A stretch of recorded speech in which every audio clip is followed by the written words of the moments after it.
Patient ಏನ್ಕೊತಾರ ನೋಡಿ ಹೇಳಕ್ ಕೇಳ್ರಿ. ಮನುಷ್ಯತ್ವ ಏನ್ ನಾವೇ ನಿಮ್ಗೆ ಸರ್ಕಾರ ದವಾಖಾನೆಗ ಯಾರ ಸ್ಟಾಫ್ ನರ್ಸ್ ಯಾರದು ಯಾರು ಏನ್ ಬಿಹೇವ್ ಪೇಷಂಟ್ಗಳ ಸಂಗಡ ಬಿಹೇವ್ ಮಾಡೋದು. ಒಬ್ಬ ಶಾಸಕನ ಜೊತೆಗೆ ಈ ರೀತಿ ಮಾತಾಡ್ತೀರಿ, ಪೇಷಂಟ್ ಜೊತೆಗೆ ಹೆಂಗ್ ಮಾತಾಡ್ತೀರಿ ನೀವು? ನಿಮ್ಗೆ ಯಾರು ಹೇಳೋದು ಕೇಳೋರು ಯಾರ ಇಲ್ಲ ದವಾಖಾನೆ ಯಾರು? ಕಾಮನ್ ಸೆನ್ಸ್ ಮಾಡೋ ಒಬ್ಬರ ಜೊತೆಗೆ ಪೇಷಂಟ್ಗಳ ಜೊತೆ ಹೆಂಗ್ ಮಾತಾಡ್ಬೇಕಂತ. ಆ ಪೇಷಂಟ್ ಅಂತ ನಳ್ಳಿ ಸಾಯ್ಲಕ್ಕತ್ತದ. ಆ ಪೇಷಂಟ್ ಕಳ್ಸಕ್ 4 ತಾಸು ಬೇಕು. ಒಬ್ಬ ಆಂಬುಲೆನ್ಸ್ ಡ್ರೈವರ್ ನೀವು ಹೇಳಿದಲ್ಲಿ ನಾವು ಹೋಗ್ಬೇಕಾ?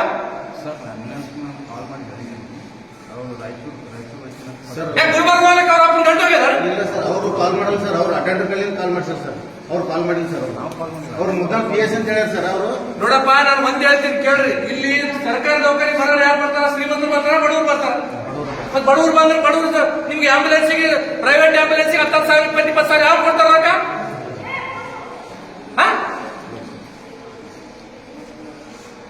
ನೀವೇನಿದ್ರಿ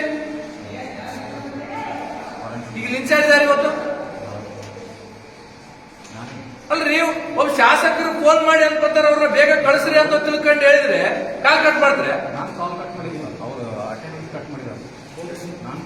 ಯಾರು ನಿಮ್ ಸ್ಟಾಫ್ ನರ್ಸ್ ಯಾರ ಇನ್ನೊಬ್ಬ ಯಾರ ಇತ್ತಲ್ಲ? ಯಾಕ ಪೇಷಂಟ್ ಜೊತೆಗೆ ಹಿಂಗೆ ಬಿಹೇವ್ ಮಾಡ್ತಾರೆ? ತಗೊಳ್ ದಮ್ಮಾಗಿದೆ ನಿಮ್ ಸರ್ಕಾರದ ಬಡವರು ರಕ್ತ ಇರ್ಲಕ್ಕ ಇದ್ದೀರಿ ನೀವು ಇಲ್ಲಿ. ಒಂದು ಪೇಷಂಟ್ ಆಂಬುಲೆನ್ಸ್ ಹಾಕಿ ಕಳ್ಸ್ಲಕ್ಕ ಒಂದು ಕ್ಷೇತ್ರದ MLA ಬರ್ಬೇಕಾ? ಜಿಲ್ಲಾ ಕೇಂದ್ರ ಆಸ್ಪತ್ರೆ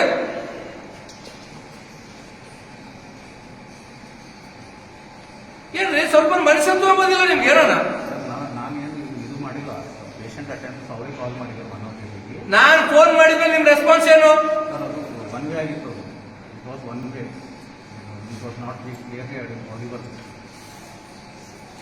ನಿನಗೇನು ಮೋತಿ ಕಾಣ್ತದೇನ?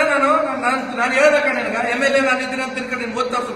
ನಾನು MLA ಇರ್ಲಿ ಬಿಡ್ಲಿ, ಒಬ್ಬ ಸಾಮಾನ್ಯರು ಬಡವರಿಗೆ ಆಂಬುಲೆನ್ಸ್ ಕೊಡ್ಬೇಕಾದ್ರೆ ಜಿಲ್ಲಾ ಆಸ್ಪತ್ರೆಗೆ MLA ಬಂದು ಆಂಬುಲೆನ್ಸ್ ಕೊಡ್ಬೇಕು, ಬಡವರು ಬಂದು ಕೊಡಲ್ಲ. ನಿಮಗ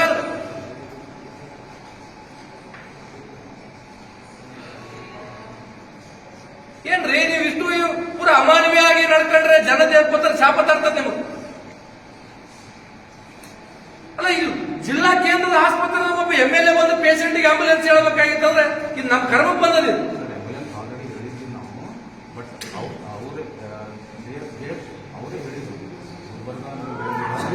ಯಾಕೆ ಆಯ್ತು? ಈಗ ನೋಡ, ಒಂದ್ ನಿಮಿಷ ಏನಪ್ಪ, ಒಂದು ಅವ್ರ ಮೇಲೆ ನೀವು ಆಕ್ಷನ್ ತಗೋದು, ಇಲ್ಲ ನಿಮ್ಮ ಮೇಲೆ ನಾನು ಆಕ್ಷನ್ ಆಗ್ಬೇಕಾಗ್ತದೆ. ಇದಕ್ಕೆಲ್ಲ ಜವಾಬ್ದಾರಿ ಯಾರೀಗ? ಫೋನ್ ತಗ, ಇದಕ್ಕೆಲ್ಲ ಜವಾಬ್ದಾರಿ ಯಾರು? ನಾ ಒಂದ್ ಹೇಳ್ತೀನಿ ಕೇಳ್ರಿ. ಇಲ್ಲಿ ಸರ್ಕಾರಿ ದವಾಖಾನಿಗೆ ಆಸ್ಪತ್ರೆಗೆ ಬರೋರು ಯಾರು ಬಡವರು ಬರ್ತಾರ, ಶ್ರೀಮಂತರು ಯಾರು ಬರಲ್ಲ. ಇದನ್ನು ಮೊದಲು ಇಟ್ಕೊಳ್ರಿ. ನೀವು ಬಂದಿರ್ತಕ್ಕಂಥವ್ರನ್ನ ನಿಮ್ ಕುಟುಂಬ ಸದಸ್ಯರ ಅಂತ ತಿಳ್ಕೊಂಡು ನೀವು ನೋಡ್ಬೇಕಾಗ್ಲಿ. ನೀವು ಕೊಡ್ತಕ್ಕಂಥದ್ದು ಟ್ರೀಟ್ಮೆಂಟ್ ಮಾಡೋ ಸಲಗೆ ನಿಮ್ಗೆ ಪಗಾರ ಕೊಡ್ತಾ ಸರ್ಕಾರ. ಇಲ್ಲಿ ನೀವು ಎಷ್ಟು ರೂಮ್ನೇ ಒಳಗೆ 4-5 ಕುಂದ್ರೆ ಪಗಾರ ಕೊಡಲ್ಲ ನಿಮ್ಗ.